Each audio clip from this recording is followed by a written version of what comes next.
Jakarta, kota yang tak pernah tidur. Lampu-lampu gedung pencakar langit memantul di kaca mobil hitam mewah yang melaju cepat menuju kawasan SCBD. Di dalam mobil itu duduk seorang wanita cantik dengan wajah tegas namun menyimpan luka lama. Dialah Nadira Prameswari, seorang CEO muda, janda kaya raya yang namanya terkenal di kalangan elit bisnis. Sejak kematian suaminya 2 tahun lalu akibat kecelakaan pesawat, Nadira harus memimpin kerajaan bisnis keluarga yang diwariskan kepadanya. Meski tampak kuat, hatinya sebenarnya rapuh dan sepi. Malam itu Nadira baru saja menghadiri gala dinner dengan investor asing.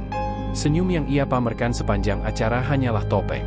Begitu duduk di mobil, ia menghela napas panjang. Capek banget rasanya hidup begini, gumamnya lirih sambil menatap keluar jendela. Di kursi depan, seorang pria bertubuh tegap dengan rahang kokoh sesekali melirik dari spion. Namanya Raka Pradipta, pengawal pribadi Nadira yang sudah bekerja bersamanya setahun terakhir.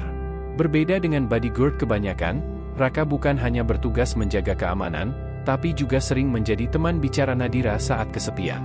Ia jarang bicara, namun selalu siap ketika dibutuhkan. Ada sesuatu dari tatapan matanya yang memberi rasa aman pada Nadira. Mobil berhenti di halaman rumah megah milik Nadira di kawasan Menteng. Rumah dengan arsitektur modern itu berdiri angkuh, tapi di dalamnya hanya ada kesunyian. Nadira turun dengan gaun elegan, sepatu hak tingginya beradu dengan lantai marmer. Raka membuka pintu untuknya, menunduk hormat, tapi justru tatapan mereka sempat bertemu. Ada sesuatu yang aneh, seperti ada getaran yang tak bisa dijelaskan. "Terima kasih, Raka. Kau boleh pulang," ucap Nadira singkat. "Tidak apa, Bu. Saya akan tetap berjaga sampai pagi. Besok kan ada rapat besar, lebih baik saya standby di sini," jawab Raka dengan suara dalam. Nadira hanya mengangguk. Di dalam kamar luasnya, ia melepaskan perhiasan satu persatu. Ia menatap cermin, melihat bayangan seorang wanita yang punya segalanya, uang, jabatan, kekuasaan, namun kesepian. Hatinya masih terkunci pada masa lalu, tapi entah mengapa bayangan wajah Raka terus muncul di kepalanya. Keesokan harinya, saat rapat direksi, suasana sempat memanas. Salah satu direksi senior, Pak Surya, mempertanyakan keputusan Nadira mengakuisisi sebuah startup digital. "Bu Nadira, Anda terlalu gegabah. Investasi ini berisiko tinggi, jangan sampai perusahaan kita jatuh hanya karena ambisi pribadi Anda," sindirnya dengan nada meremehkan. Nadira menahan amarah. Ia sudah terbiasa diremehkan hanya karena ia seorang wanita, seorang janda muda. Tapi sebelum ia sempat menjawab, pintu ruang rapat tiba-tiba terbuka. Seorang pria asing berjas rapi masuk dengan wajah penuh ancaman. 2 orang bodyguard asing mengikutinya. "Bu Nadira, saya peringatkan. Jangan coba-coba mengganggu bisnis saya. Jika tidak, nyawa Anda taruhannya," ucap pria itu dengan bahasa Inggris terbata, tapi jelas penuh intimidasi. Suasana langsung tegang. Direksi lain pucat. Nadira membeku, namun Raka yang sejak tadi berjaga di luar langsung masuk dan berdiri di depan Nadira. Gerakan cepatnya membuat semua terkejut. "Kalau mau menyentuh Bu Nadira, lewat saya dulu," kata Raka dingin sambil menatap tajam. Pria asing itu tersenyum miring. "Kau hanya pengawal. Jangan campuri urusan besar." Tapi dalam hitungan detik, salah satu bodyguard asing itu mengangkat tangan seolah hendak memukul. Raka sigap memutar tubuh dan menekuk tangan pria itu hingga teriak kesakitan. Sontak ruangan heboh, para direksi berhamburan keluar. Nadira terpaku melihat adegan itu. Baru kali ini ia melihat Raka bertindak begitu ganas dan berani. "Keluar sebelum saya benar-benar menghancurkan kalian," ancam Raka dingin. Pria asing itu akhirnya mundur dengan geram. Setelah situasi mereda, Nadira masih gemetar. Ia memandang Raka dengan mata berkaca-kaca. Kau bisa saja terbunuh tadi. Kenapa lakukan itu?" Suaranya bergetar. Raka menatapnya dalam, ada ketulusan yang sulit diartikan. "Karena menjaga ibu bukan hanya pekerjaan saya.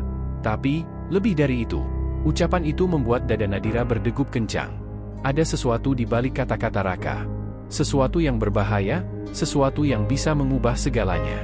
Malam itu Nadira tak bisa tidur. Wajah Raka, keberaniannya, dan kalimat terakhirnya terus terngiang. Ia tahu, sebagai CEO sekaligus janda kaya raya, jatuh hati pada pengawal pribadinya adalah hal yang mustahil, bahkan bisa jadi skandal besar. Tapi hatinya tak bisa dibohongi. Ada perasaan yang perlahan tumbuh, meski ia berusaha menepisnya. Jakarta yang hiruk-pikuk di luar sana seolah tak tahu bahwa di dalam rumah megah di Menteng, seorang wanita perkasa sedang berperang dengan perasaannya sendiri. Dan tanpa ia sadari, malam itu adalah awal dari sebuah kisah berbahaya, kisah cinta terlarang yang bisa mengguncang nama besar keluarganya.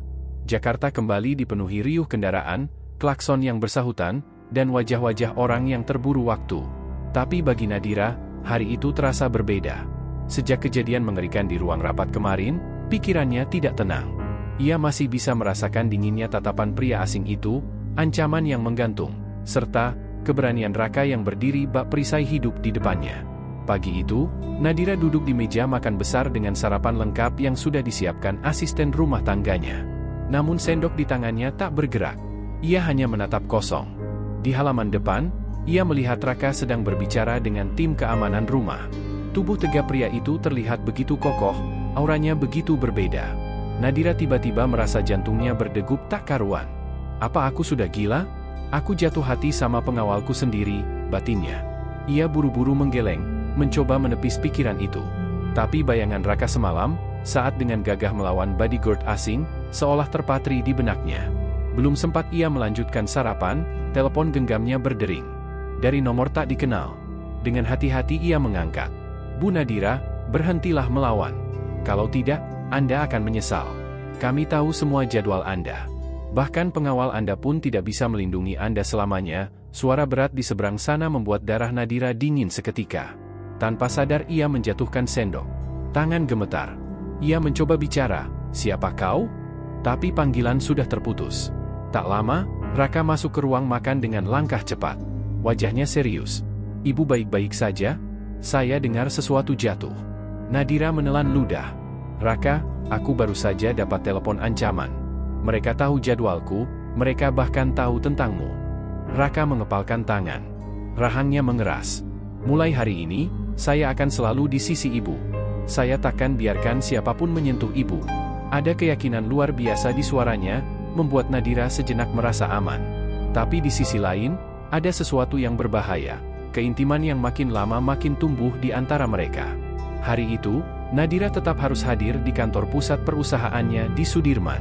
Seperti biasa, Raka menyetir sendiri mobil hitam yang membawa mereka. Namun suasana di jalan terasa berbeda.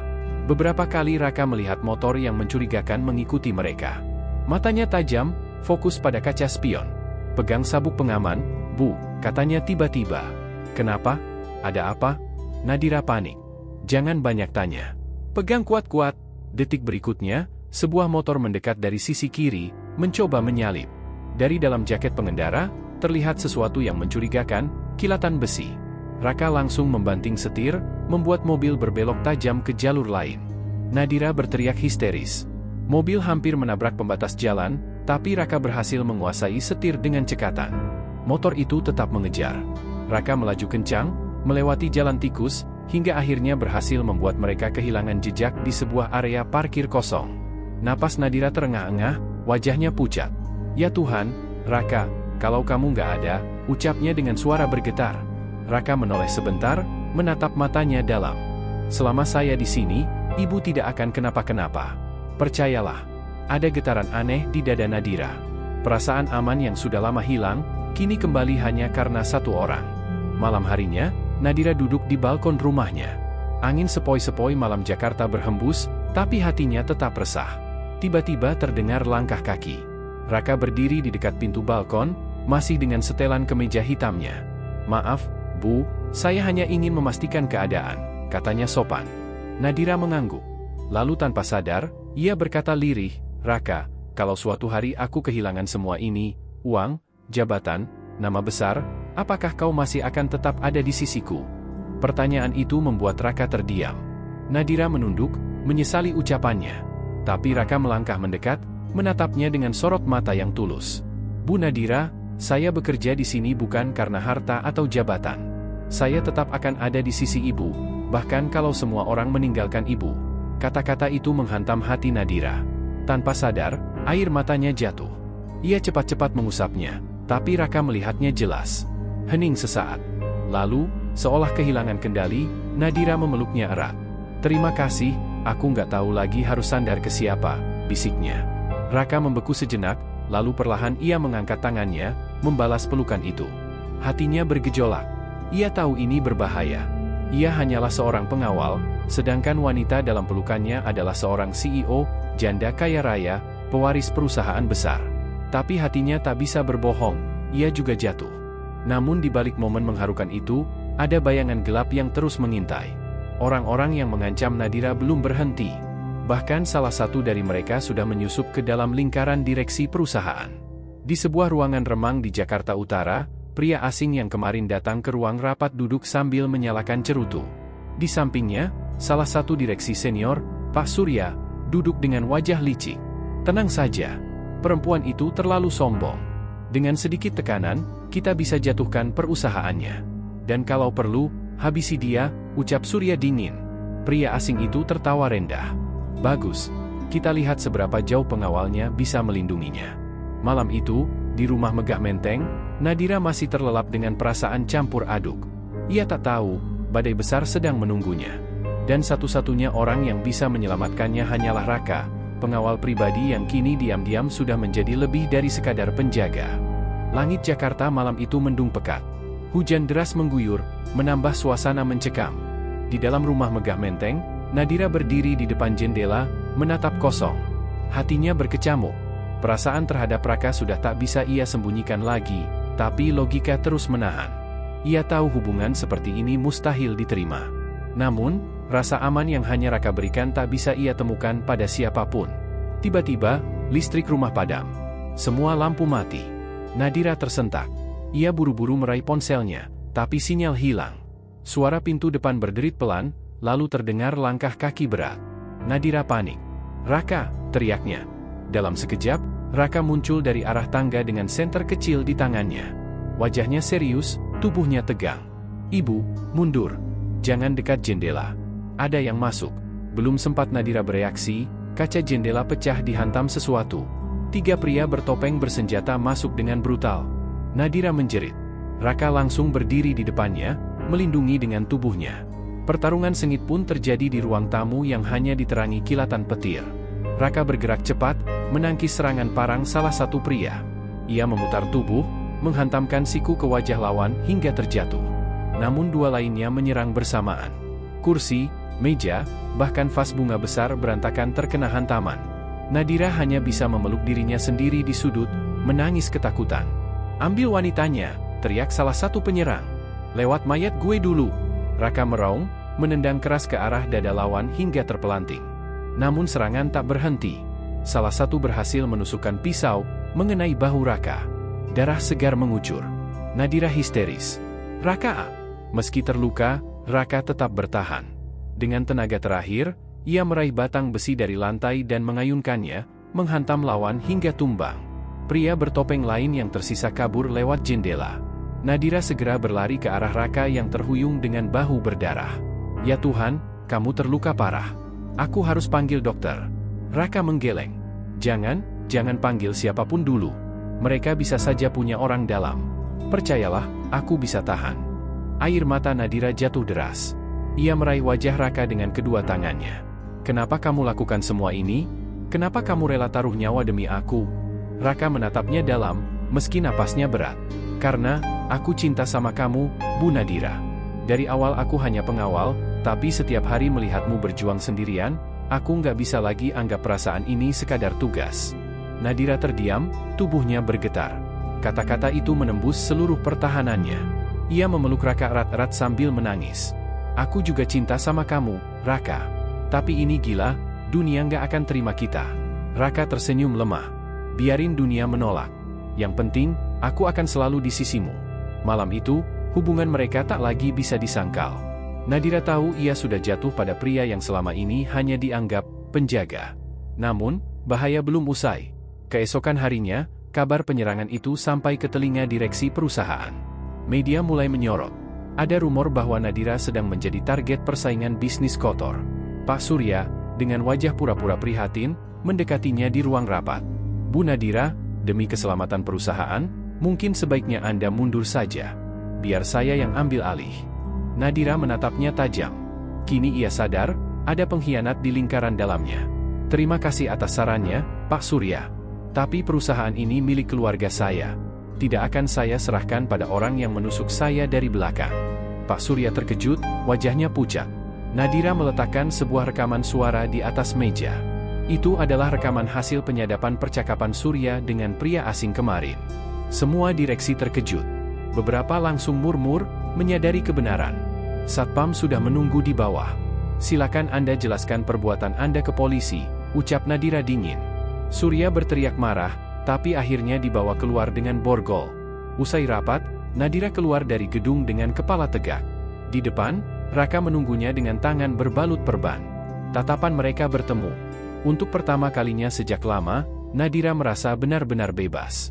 Beberapa minggu kemudian, ancaman demi ancaman mereda setelah jaringan mafia bisnis itu dibongkar. Nadira dan Raka makin dekat. Meski sempat ada gosip di media mengenai kedekatan mereka, Nadira tak peduli. Suatu malam, di rooftop gedung perusahaan yang menjulang tinggi, Nadira berdiri bersama Raka. Angin malam Jakarta berhembus, lampu kota berkelip di bawah sana. Nadira tersenyum tipis. Raka, aku sudah kehilangan banyak dalam hidupku. Suamiku, rasa aman, bahkan kepercayaan orang-orang. Tapi kamu datang, dan buat aku percaya lagi. Raka menatapnya dengan tatapan hangat yang hanya ia miliki untuknya. Aku nggak punya harta, nggak punya nama besar. Tapi aku janji, aku akan jaga kamu dengan nyawa sekalipun. Tanpa ragu lagi, Nadira menggenggam tangan Raka erat. Air matanya jatuh, tapi kali ini bukan karena sedih, melainkan lega. Di kota yang keras bernama Jakarta, di tengah dunia bisnis yang penuh intrik, ia akhirnya menemukan cinta sejati. Bukan pada pria kaya raya, bukan pada pengusaha besar, tapi pada seorang pengawal sederhana yang rela berdiri di garis depan, melindunginya tanpa pamrih. Dan malam itu, di bawah langit Jakarta yang kelam, mereka berdua berjanji diam-diam. Apapun yang terjadi, mereka akan hadapi bersama.